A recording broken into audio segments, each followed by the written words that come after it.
Hello.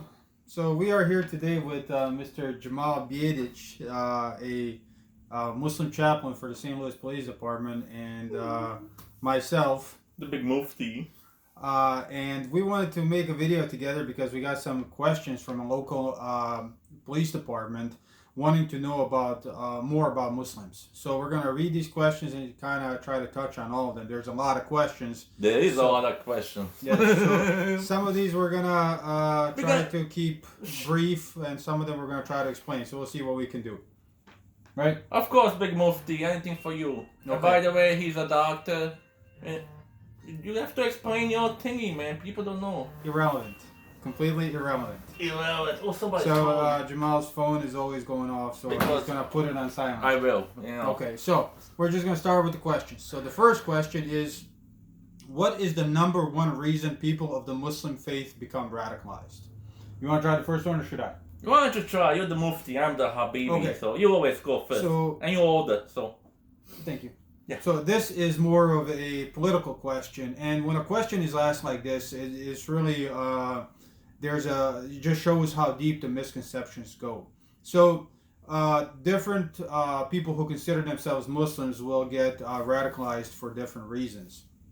I would, if I would have to pick a reason, most of the times it's going to be some perceived injustice that they feel that is directed toward the Muslims. So, for example, the Palestinian cause is often quoted. There also the Iraqi, the invasion of Iraq is also frequently used to justify radicalization of people. The last one that I can think of is the return of the Khilafah, which is basically people want a Muslim state where all Muslims are united. They're not a minority or abused as they are in many parts of the country. Another thing is financial, especially when it comes to ISIS, it's a financial, issue. A lot of these terrorist group, they promise the people that they find online, whatever, hey, you're gonna get this much money, all this, blah, blah, everything gonna be set up, you're gonna have all this. And most of the younger youth, that basically they get somehow radicalized, because, they offer them this money, financial stability, we can say. At the end, when they go, like when ISIS became, kind of, a couple of years ago, but now they went down, most of the younger youth from England and some from the United States, they went over there to join the group because it was financial reason, but whatever. You think when did you get rich? But some of them, especially younger youth, you see, because younger, when you see how many people went over there overseas, after all the ISIS and all that, it was the younger people. Right. But some of them, like you, whatever you explained, good points, yeah, that's true too. But at the end, most after ISIS went down now, and all these people want to come back to like their country that they came from, England, Germany, Mm-hmm. and that's another reason too, they get the youth, and even people that used to be back in the drugs, and they kind of, usually it has to do with the financial too, Okay, so this just really kind of drives home my first point, is that all Muslims are very, very different, and even me and Big Mufti here, we disagree on. I personally don't see finances as having anything to do with it. it. You need to Google it. Not all people go, but some of them you can. They have to do it. I understand. And this is why we're trying to answer this, because everybody has a different opinion, and it really illustrates that Muslims are not just one coherent group. They have different opinions, different thoughts, and should be viewed as individuals, rather as a group. So all right, so we'll try to answer that question. Next question is it any different than your typical American hate group? So are radicalized Muslims different than any typical American hate group? No, I mean they do. Even the other hate group, but they have different, things that they're gonna hate on. For example, you have let's say like the KKK. They're against everybody that's not white. That's not white. Then that's an example. And I mean, all the hate groups is just a different religion, but they still have hate towards a person or group of people because they're not the same. So you don't think they're any different? For me, they're not. I mean, it's just different religion, Yeah. and different goals that they have, Okay. Yeah, that's the difference only. But Yeah. hate is a hate, Yeah. So I personally think that again, you have to look at these groups as different groups with different causes. Different causes. That's So, why. Yeah. so certain radicalized groups that come from oppressed regions, they are radicalized by injustices, and as one can maybe claim that in the United States in the '60s, the Nation of Islam, and we'll get to that, they became radicalized because of the inherent injustice that African American people were facing in this country.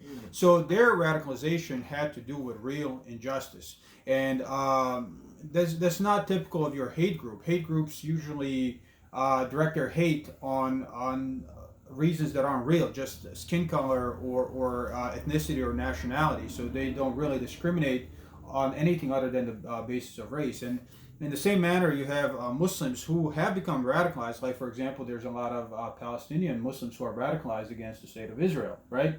But they undergo real injustice, and I don't think their radicalization can be comparable to a American hate group who just hate people for because of skin of color. Right? Yeah. So there are definitely some people, even from the Palestinian, that hate Jewish people because they're Jewish, and this is absolutely wrong and absolutely the same as American hate groups. But some of them, even the founder of Hamas himself, he said we don't hate Jews because they're Jews. We hate them because they stole our land. So I don't think that is that would be similar to a typical American hate group like the KKK. I mean, although Hamas over time has evolved into that, to where they just hate Jews because they're Jews. So there's several groups. Some of them are definitely like the typical American hate groups. Other are more political with valid. Yeah, moderate political, but it's everybody has different causes. You have to understand. But the main thing is is hate. So it's kind of. Okay, so the next question is: it seems that the hate groups hide behind religion for justification for their actions. Is it more or less common that the media portrays as far as people in the Muslim faith becoming radicalized? I would say way less common, because all you see on media is radical Muslims. You don't see me or Big Mufti.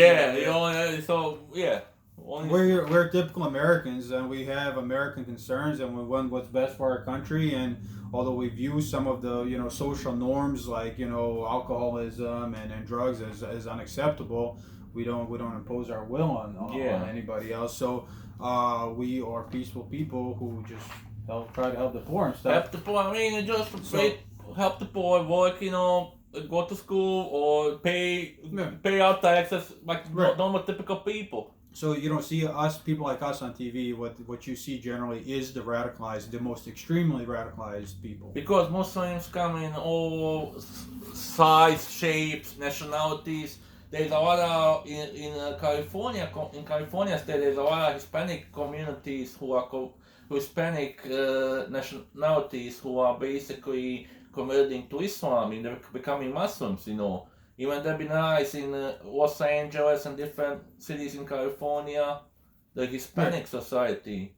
But we basically the question is does the media overrepresent the Muslims, radicalized Muslims? And the answer is definitely yes. Most Muslims are actually not radicalized like that. Even the very faithful Muslims are not radical like that, like the media portrays them to be. There are some, very few, and that's the next question. What percentage of the Islamic faith is considered radicalized? Depends who you ask. Depends who you ask. We have different, knowledgeable muftis or just like speakers. Some of them would say 10%, some of them 20%. So it depends who you ask. Right. I don't think it's that much. It can't be possibly that much. So I mean, if you ask a person who everything they know about Muslims Yeah, coming from our media, Western media, they would say, oh, 50% or 50 more. or more. Yeah, Yeah, but like if you look at it for what it is, if you take everybody in ISIS, for example, and everybody in Al Qaeda, they would probably make less than 0.05% of 1.4 billion Muslims on this planet. yeah, So it's that goes with radicalization being overrepresented in the media. The percentage will definitely the percentage of radicalized Muslims that is considered by your average American is going to be way overestimated just because of the media overrepresenting it. Agree? yeah. I definitely agree. Yeah, See, we agree on some stuff. we agree on something. Yeah. All right. Next question. My God, I got a lot of questions. There's a lot of questions. We can do half. Yeah, We be we'll here see. all We'll day. stop here. Hopefully soon. So, how do extremists justify their actions using the Quran? Um, so, basically, uh, it they don't justify it just by using the Quran. What they do is they justify it by using Hadith mostly. So, in the Quran, when the Quran talks about war, there are only two reasons why war is justified. One is in absolute self-defense. So people who have been radicalized by being attacked unjustly, they can definitely justify their actions using the Quran itself. And one has to realize any person that is attacked unjustly is going to react in such a manner. For example, we here in the United States, Yeah. when we were attacked on 9/11, we became radicalized immediately. And generally, people who become radicalized, they seek people who become radicalized but don't have power. They seek religion as the source of their power. So war always drives people toward God. And so now the other extremists, the ones who want to build a Muslim empire, they justify their actions using the Hadith because there is no Yeah, most of empire them building like use the hadith, and or they just don't know how to either translate the Quran because Quran is written in Arabic, and you have these different leaders who are radicalized. They brainwash this youth or younger whoever, and they tell them, hey, this one you do this, you're going to heaven, all that, right. and most of them, yeah, the people that get radicalized are younger generation or middle age, and they come from the poor families or so, Mm-hmm. and that's another. I mean, education is the main key, So you're saying people should learn the Quran so they're They should learn Quran, because Quran is written in Arabic, and the translations, some of the translation they not translate that well, but you have different like translation in Quran in English Mm-hmm. by different muftis or sheikhs, Mm-hmm. I mean, that are basically good translation, So I mean, I've read several, and I agree with you. Some of them are better than others. Yeah, and so- some of them have a lot of those brackets and parentheses in them that actually change the meaning of the whole verse. I mean, the main point of this question, I personally, the people should read the Quran, Mm-hmm. So basically, the answer to this question is it varies widely. Yeah, widely. So, what are the differences and similarities of the Bible and the Quran? Oh, this is a big one. Oh, that's a big one. This one's right up my alley. Go ahead, please. So, the differences, the major differences, is the status of Jesus and the status of Trinity, and some minor differences, but they're actually very, very similar. And this question I could talk an hour about, but I'm going to try to keep it short. So, one has to understand the development of biblical canon to really understand everything. This isn't just a question about what's in the Bible. Why are the things that are in the Bible? Why are they in the Bible? And there's several books written on this topic by this author Bart Earnhardt, and he wrote several books. One is Misquoting Jesus, for example, which is a good book to read.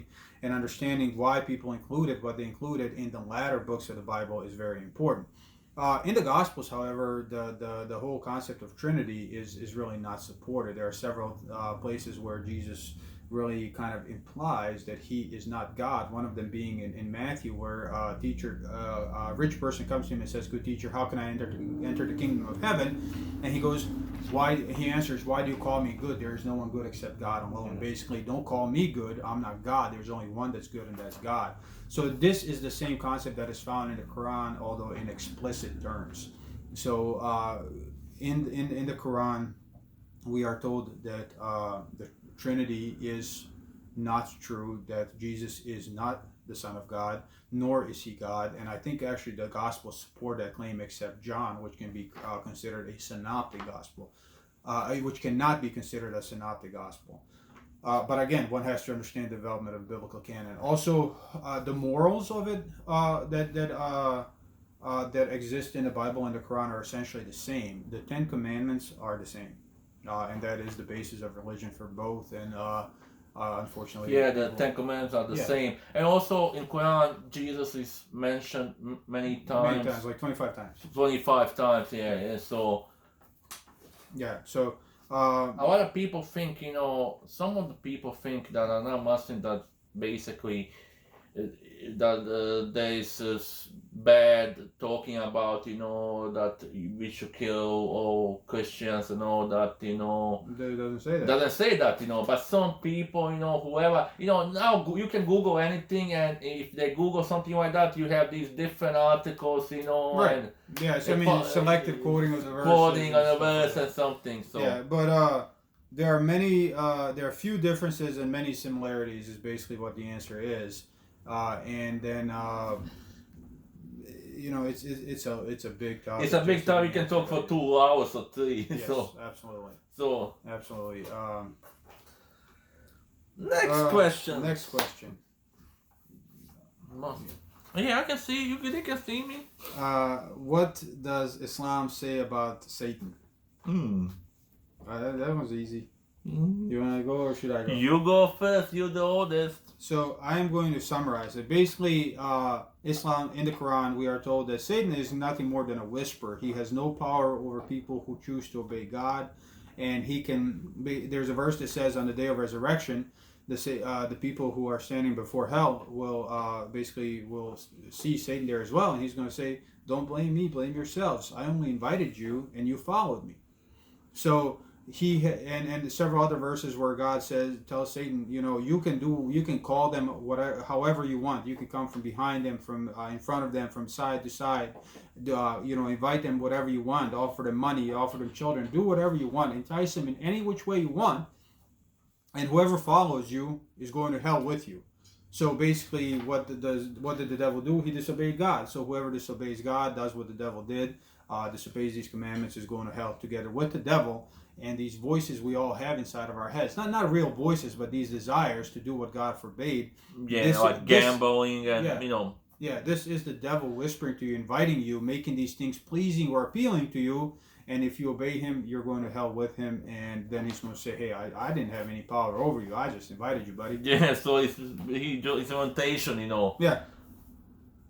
All right, so maybe try a couple more.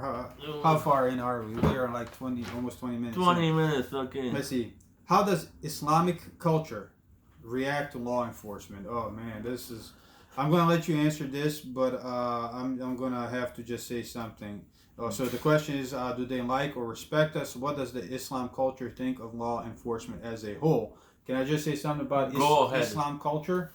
Yeah, go ahead. Islam culture. There's no such thing. There's no such a thing. That's what I'm wondering too. Yeah. And since people are not knowledge about Islam, and if you are law enforcement, if you live in a community that you basically a lot of Muslims, and you're gonna tell them Islam culture, so it's not their fault. Somebody, whoever, from maybe professor, somebody told them, "Hey."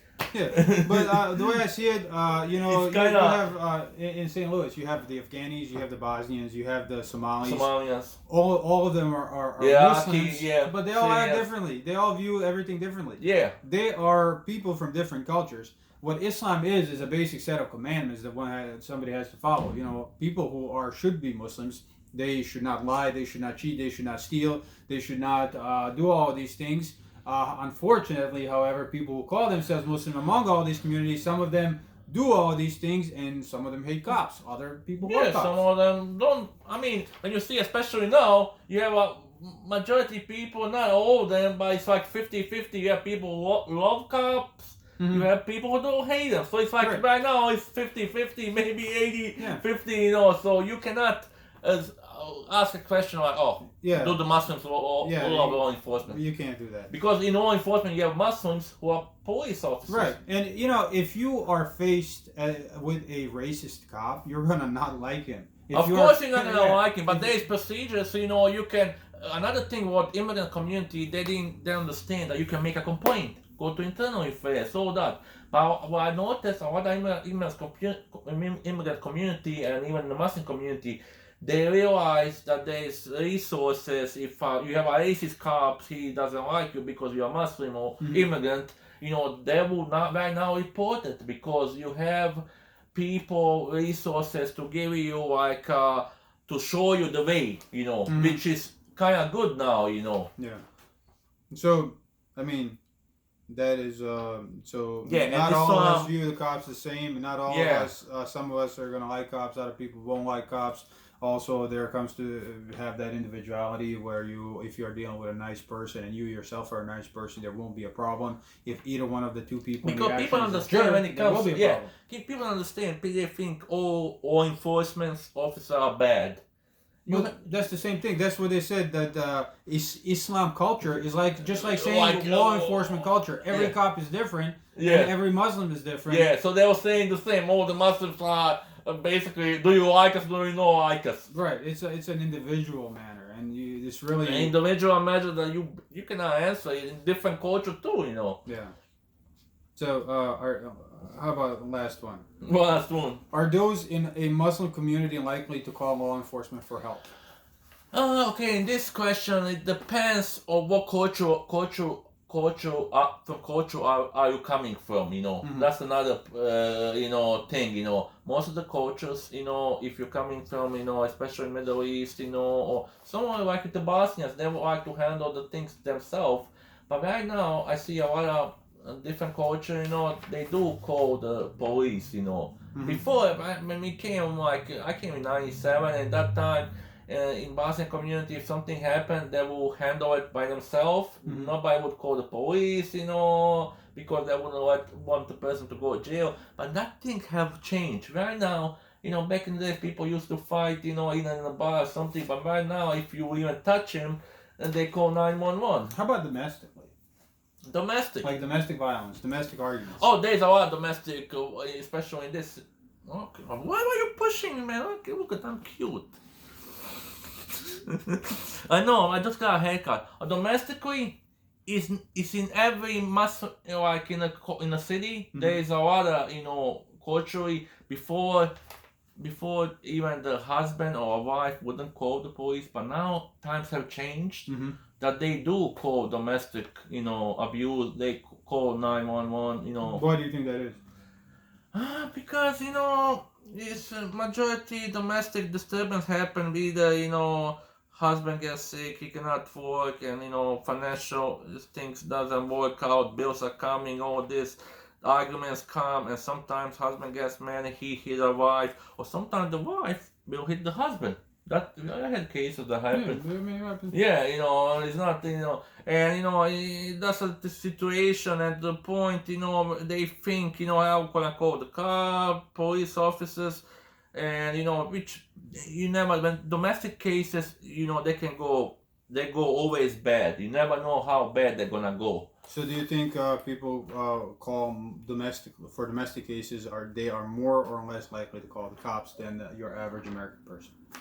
Majority right now, before they wouldn't call, but now for majority domestic cases they will call, and that's the main thing, because domestic cases in the communities are just when it comes to the drug overdose cases, we had a lot of those cases, especially South County, South City, and either parents are concerned, they will even come to the police station, like in South County, hey, my son either he has a drug issue, they will go or either call, hey, I need help, can you help us, That's another topic, Yeah. Okay. Well, there's a lot more questions here. One more, man. Are we gonna finish? You want one more? One more. Find a good one. Good one. Oh. Let's see. Here, one for you. This one is actually good because those we all answered. Yeah, we did. Yeah. Okay. What is this one's for you. What is the most common mistake law enforcement officers make when interacting with the Muslim community? It's basically the language, What's the most important mistake? I mean, they don't know how to approach the person, So you think it's like cultural? It's culture because if the majority, Muslims come from different nationalities, different countries. Mm-hmm. So, and if they stop, for let's say a traffic stop, they stop for speeding, a guy who is from, let's say, Afghanistan, and he's an older guy, his English is not that good, and the officer asking for driver license registration, and he basically is trying to give him the driver's license, then he asking for insurance, and he doesn't understand him, and some of the officers get frustrated, they start yelling, hey, give me the insurance, all this. You should always be professional. Yes sir, no sir. Yes ma'am, no ma'am. Okay. No matter, and you should take as a police officer, you take your time, Okay. So that is what they need to little bit understand, to be more patient, and to kind of treat when they see different culture. It's hard because police officers are basically to protect and serve, but they are held to high standards, So But so when you say culture, I would argue that it is not their job to adjust their culture to us. Yeah, it is our job to adjust our culture to them. It is their country. Them. And you're right. That's what I was going to say. The immigrants that come to this country, they have to understand the law and the law in the country that they live, Because as a police officer, you cannot learn because 40 different countries. Because some people think Muslim, when you say Muslims, Muslims are from Middle East, that's it. Yeah. But when you tell them, hey, there was an occasion, even to me, when I first went to police department, they knew I was from Bosnia, they knew I was a Muslim. Yeah. So because I was white, yeah. So, but you're right. People that come to this country, they should learn the law, and they need to adjust to the American or system, Yeah. And because majority people, what I notice is that they think that they are back in their country, that they want to use their laws, I want to drive fast and I want to do this, Yeah. So basically, what I think you said, and I think you answered the question pretty good, is that the most common mistake that the cops make when interacting with Muslim community is that they lose their patience and they start yelling and being too aggressive. Yeah, too aggressive. And sometimes we had cases, 4 years ago, there was in a UN zone, where the Syrian refugees first came, and and somebody was like, there were kids, and somebody was fighting the Syrian kids, and one of the kids got his arm broke. And the parents, the family called the police officers and all this. They were trying to explain it, but the officers didn't understand Arabic. But they called translators, International Institute. But the issue was this, that the officers, saw that there is no need to make a report for this accident, all this. Because they were saying that somebody different nationality beat up the kids and all this. And when I talked to them, to the point, and when I asked the management, did the officer give you a police report number? And they said no. And so I called the captain, and I was like, hey, this what happened. We might think this might be like do something not with a hate crime, but something with some similar to maybe it's a hate crime, maybe it's not, but still that's supposed to be assault. There's supposed to be a report. So what happened? The captain sent the officers back and they did the report. Sometimes the officers, when they deal with the immigrant community that don't speak English well, that some of them don't want to do reports and all that, It's very difficult though when you It can't. is very difficult So because you can't really blame you them. cannot blame them. You cannot blame the police officer because there's no resource, especially in St. Louis City. Yeah. And No, nobody absolutely. wants to be a police officer. Everybody going to county, big money, pay. And you because people understand you as a police officer, you protect yourself, and your job is basically to protect themselves and stop crime, all that. But you're not a social worker, Right. and basically it takes so much time.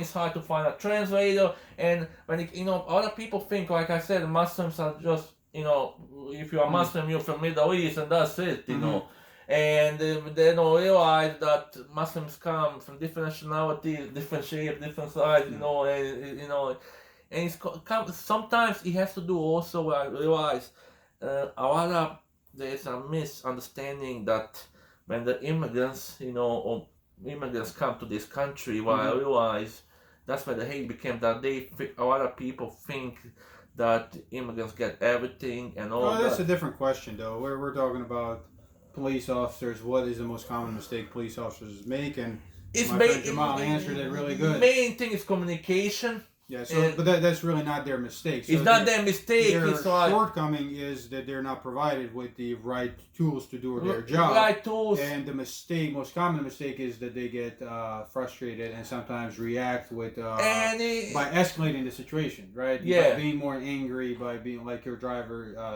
your traffic stop example. Yeah. So I think that's enough for this time. There's still a bunch of questions. But we'll stop here. We tried our best, we see you next time, guys. Mufti and Habibi. Peace, love you.